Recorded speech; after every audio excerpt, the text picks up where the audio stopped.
friends, and welcome to my channel, or welcome back to my channel.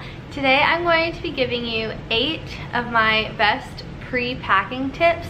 Not like actually like physically putting things into boxes, but the steps leading up to that. These 8 things I think are key to having a smooth, stress-free move. We are sadly leaving our Miami home in about a month, and I'm really nostalgic about it because this was our first apartment as a married couple and our first home together, and it's just kind of sad to leave, but I'm excited for new adventures. So anyways, we're getting ready to move, which is my first tip, which is to start about a month before you move. A lot of people end up waiting last minute just because, you know, procrastination, but also it's like it gets harder and more daunting the closer that you get to that date, and more stressful, and automatically making you step back and not want to do as much. My first tip is to start a month before you're planning to move, just with the process. And I'll get through the rest of the 7 tips are about that process and how it looks like, what it looks like for me and what my advice is. Number 2 is to make lists. Lists are kind of a Enneagram type 1 thing for me, or like a type A personality thing, and a lot of people don't make lists, but this is seriously the most helpful thing while packing. So I have like my list right here. I have a moving to-do list, which has stuff like calling the new apartment, like making sure it's ready, making sure that I have everything done here, looking for moving costs for like U-Hauls and stuff, and like things like calling the insurance company, like the rental insurance company, canceling internet, opening a new internet, like those kind of things. Those go on your moving to-do list. That list is extremely important to make because you will forget those things. Like especially when it gets hectic closer to the date, you need to remember to call your insurance and move your insurance to your new apartment, and you need to remember to like call and cancel your internet or return boxes and things like that. Like that needs to go on its own list. The next list that I think is extremely important to make is a packing list. Now when I say packing list, I do not mean to go through every single room and write down every single thing that you own. We're actually gonna do that later, which I'll get to in a minute. But I mean to like write a general list of, this is a room and these are a couple things. So like for our guest room, I have written down desk, bookshelf, bedside table, linens, under the bed, wall decor, and to like return something that we have in there before we move. So like that is not every single thing that I have in that desk or every single thing that I have on the bookshelf. It's just a general idea of the things that are in that room that need to be packed. So the reason why I suggest doing this is because it's 1, it's organized, and I love organization, and 2, every day you can go through and be like, all right, today I can get done, let's say I get done the desk in the guest room and the dresser in the bedroom, because they both have books on them, which I'll get to in a second, like why I think that that's important to classify those 2 things together. But it's not meant to be so that I don't miss anything. For the kitchen, I do write down like every cabinet so that you don't miss anything. It's meant to be like this is an overview, let's see what I can get done between now and the time that I move. That way it's not, this is a long list of stuff to do in one day, but starting a month ahead of time and just looking at it and being like, okay, well I don't really use the bedside table in the guest room, so I'm gonna go ahead and pack that up. It's so much easier, like on you, on your partner, whoever you're moving with, to just be able to like have a list, look at it, decide what to pack that day, and just pack it. Tip number 3 is to pack early, to start going through and moving aside things that you don't use. So like we have a guest coming to help us move, so I'll need to like keep some of the stuff in the guest room, but right now I've been going through and just slowly like pulling things and bringing them into the guest room so that I know that they're done, they're ready to pack, I'm not going to use them in the next month. Like I made homemade ice cream the other day. I made 2 gallons, and we're not going to make more ice cream in the month that before we're moving. And then we just finished one of the gallons of ice cream, so I cleaned that out, and that's, well, my husband cleaned that out, and now it's in that room because I know I'm not going to use it. And something that's really helpful about that is that like aside from having the packing list of, okay, this thing I can cross it off, it's done, things like kitchen appliances, like things that you know that you're not going to use, like if you meal plan, which I didn't put on my list, but honestly I'm gonna throw that in there. You really should meal plan your last month, at least your last month in an apartment, so that you make sure that you're transporting as little food as possible and as little food that can, like, perishable food as possible. So make sure that you eat everything out of your freezer, everything out of your refrigerator that you can, like everything that's not gonna go bad in the next day. Obviously condiments can travel, but other than that, like, you should know what you're gonna use in your kitchen in the last month. So like we have like a corn stripper. I put that in that room because I know I'm not gonna have corn in the next month. I put like little corn on the cob holders, same reason. Baskets, extra plates can go in that room, like things like that. Just start setting aside, casually throwing things in that room, because, or even like on the side of a wall if you don't have a guest room, just like designate a specific spot for those things so that you know and your partner knows, or your roommate knows, like this is where things go when they're ready to be packed up. And then when you're going through this list, if you're like, okay, I'm gonna pack up the guest bathroom decor and all the stuff that's in that pile already, and that's day one and you're done, and then the 2 things are crossed off your list. So along with that, along with setting aside things that you are ready to pack up, that you're done with until you move, I also highly suggest to sell things that you haven't been using or don't need. Something that we're selling is our dining room table, because it's not the dining room table that we want for the rest of our lives, but it's a dining room table that's really good and we know that somebody else will really cherish and appreciate. So we're going to sell it while we're here so that we don't have to transport it to our next home. 1, it's got a glass top and that's scary because it could break, and 2, it's big and you don't have to pay for as much moving storage if you sell things. Moving is a hassle enough without wasting time or energy on things that you don't even want in your new home. Sorry if this is at a different angle, I had to change my battery. 5th tip is to label everything, which I said I would get into, and here, this is the time. When you're setting aside things and you're going through your list and you're like, okay, I can get this, and this done today, and you're packing them into boxes, label every single thing in that box and create an inventory list. This is extremely time consuming and daunting, and I know that like a lot of people don't want to do it. Honestly, if you can just take snap a photo of a label, like of one label, just have a documentation of the things that you pack. This is seriously so beneficial. Like if something happens during your move, or your, God forbid anything happen, but if something does happen, you need to have documentation of the things that you own to give to the insurance company, which is, I think people don't remember that they are responsible for their things in that move. Even if you use a moving company, the liability of your things is on you. So I honestly keep a running inventory list of every single thing that I own, just like in a couple different places. Actually, I just make copies of it, because when we move or if something happens or if there's a fire, like I want to be able to replace the things, and I want to be able to give something to the insurance company that says this is what I've lost. So it's just like pre-planning for something that I hope never ever happens, because it honestly really scares me. But when you're packing, it's the easiest thing to do. Write every single thing on the box, because then also when you get to your new location, you not only know, like label like, oh, kitchen, you know what kitchen appliances that is. Like let's say you get there and it's been a couple days and you just have not been able to unpack everything because you started a new job, you're just busy, people have been coming over, like you haven't had time.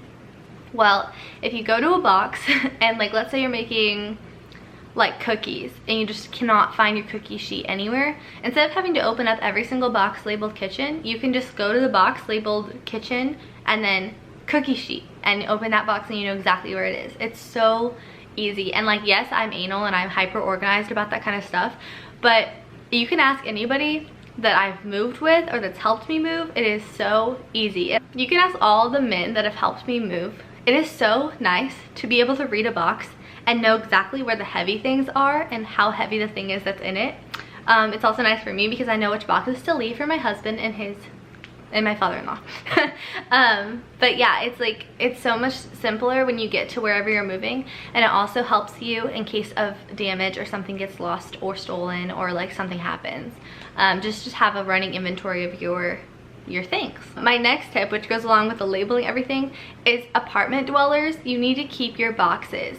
Keep all the boxes. It's so helpful. Like, okay, so my ice cream maker, I didn't keep that box because the ice cream maker fits in like, it's self-contained. It doesn't have a lot of pieces that need to be like packed separately. It's not highly breakable. It's got like a plastic bowl around it. So I didn't keep that box because I can just shove it into a bigger box and that's fine. But like my cake dome, you bet I kept that box, because that box protected that cake dome from shipping, from being in the store, from somebody buying it, from somebody wrapping it, for somebody giving it to us as a wedding gift. Like that box has saved that cake dome through a lot. So I definitely keep that box because I want my cake dome to last me. So like when we move into our forever home, things that I plan to keep in that forever home, I'll get rid of those boxes because I won't need them when I sell them or give them away or donate them. Maybe I would still keep the cake dome box in case I need to transport it. I don't know, but I'll definitely not keep as many boxes as I have now. I'll show you, I'll insert a clip here. Where I keep my boxes right now is in our guest closet, and it's literally packed just with packing material because I want to make sure that all of our stuff is moved safely and efficiently. Definitely suggest that you keep like boxes for breakable or like weird shaped things just so that they're easier to move. A money saving tip, if you are moving and it's not coronavirus and you can actually like go and just talk to people at the grocery store, they have crates that they like bring in shipments in, and they keep those crates for like recycling, and you can just go to the grocery store and instead of having to go to like Target or Walmart and buy boxes, you can go to the grocery store and ask them for some crates, and they have been more than helpful with that sort of thing. Like they're gonna get rid of them anyways, might as well give them to you. Costco or like here in Miami, Total Wine keeps a lot of boxes because like from shipments, and then they give boxes to people like when you order stuff, but they have so many boxes. You can go there and ask for boxes.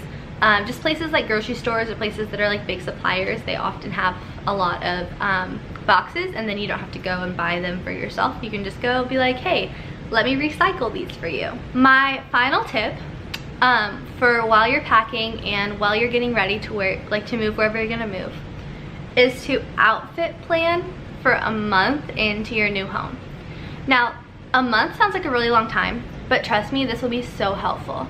A lot of people don't outfit plan or like even know what that is, or if you have like 2 pairs of jeans, like you don't really need to do this. Like for me, outfit planning has always been something that I do. Like whenever I have school or something, just so that I don't have to worry about it every single morning, like what I'm gonna wear. I've already planned it out the Sunday before based on like the weather and what I'm feeling that day or what I have to do that day. But outfit planning for moving is so different than outfit planning for your week. Outfit planning for moving is to save you stress later. Because then, okay, like let's say you're putting clothes up away in your closet. If you're doing that the first day that you move somewhere, that's a really time-consuming task, and you don't use all of your clothes every single day. Like if you have, okay, let's say you have 30 items of clothing. You don't have to wear all 30 of those in a day, but that's gonna take you like probably like 2 minutes per clothing item to put it on a hanger and hang it up, or like to fold all your clothes and put them away. And maybe your dresser hasn't been brought up yet and you can't start unpacking that right away. So this is what I do, is set aside in a suitcase a month's worth of clothing, so that clothing is not a priority for unpacking. Things that should be priority for unpacking are things that you use every single day, things that you can't live without having, like your kitchen appliances, your forks, your knives, just like all of your cutlery, all of your plates, glasses are priority. Things that you need for like main spaces so you can have people over, I mean if it's safe, so you can have people over, things that you need for home improvement, for hanging things up on the walls, like those are more priority in the packing list than unpacking every single piece of clothing that you own. So I always pack a month's worth of clothing aside for me, and now me and my husband, so that we don't have to worry about that, and I don't have to stress about that or worry about if I have enough hangers or how I'm gonna organize my closet space. So I just get everything in there and call it good. I don't know, it just seems to take like some of the stress out of packing, at least for me. So it is one of my tips. Oh, something that I did want to mention about packing and about putting things into boxes is to box things by category, not by like room or where you have them in your current home. Part of something that I think is really interesting is the way that our brain and our perception is of places and how that links to our memories. So like this wall, how it's set up behind me, it will never be set up like this in any other home that we have, because I want this, like seeing pictures of this wall, seeing videos like this of this wall, I want it to remind me of my time in Miami, and my visual memory will hold this setup to Miami if I only have it like this in my house. Now, that's not the same for like everything. Like obviously our couch is gonna be the same, our pillows are probably gonna be in the same spot on the couch, like that's fine. It just feels really nice to be able to decorate your new home as if it's a new home, because it's a new space, you're gonna make new memories there, it's probably in a new location. You don't wanna move the exact, I mean maybe you do, but like personally, something that I think is really special about moving is that every place will carry its own story. So our Miami home looks like this, and it's the only home of ours that'll ever look like this, and I'm gonna miss it because I love it. But the decor, although like our Bon Appetit sign will stay above our dining room table, but our dining room table is about to change, and like the decor that I put on the walls is about to change. And I just like recently made a lot, painted a lot of pictures to go in like new bathroom decor. So like when I'm packing and I'm putting all the stuff into boxes, I pack all of the decor items together, because when I get to my new place, I might not want a painting that was hung in our guest room to be in our guest room. I might want it to be in the hallway, or like I might want it to be outside or I might want it to be in our bedroom. You never know. And or like my Bon Appetit sign that I just said might stay above our dining room. It might go in our kitchen if there's space and it looks good in there. Like I pack all the decor together so that when I'm unpacking it, I can say like, what do I want from this home? Like where do I want it in this space? Where will it fit best in this space? Instead of trying to transport your home from one location to another, just create a new space for you to live in, and it feels so nice, and it just feels refreshing, and it makes all of your things feel new. Okay, so I think that is all of my tips that I'm going to share in this video. I do have a lot of more packing tips. I have actually physically putting things in the box tips. So thank you so much for watching this video. I am gonna go pack some things now. So yeah, subscribe to my channel for more tips on packing, moving, and how to make a new space feel instantly like home. I have about 6 tips of how to make a space feel like home instantly that I'm going to be sharing next month. So subscribe to my channel so that you don't miss out. Also, please leave a comment of your packing tips and your moving tips to help me out, and also I can share them in my next video. So yeah, give this video a thumbs up if you enjoyed it, which I hope that you did. Leave comments of your packing tips, and subscribe so you don't miss out on more organization tips from me. Yeah, that's the end of my video.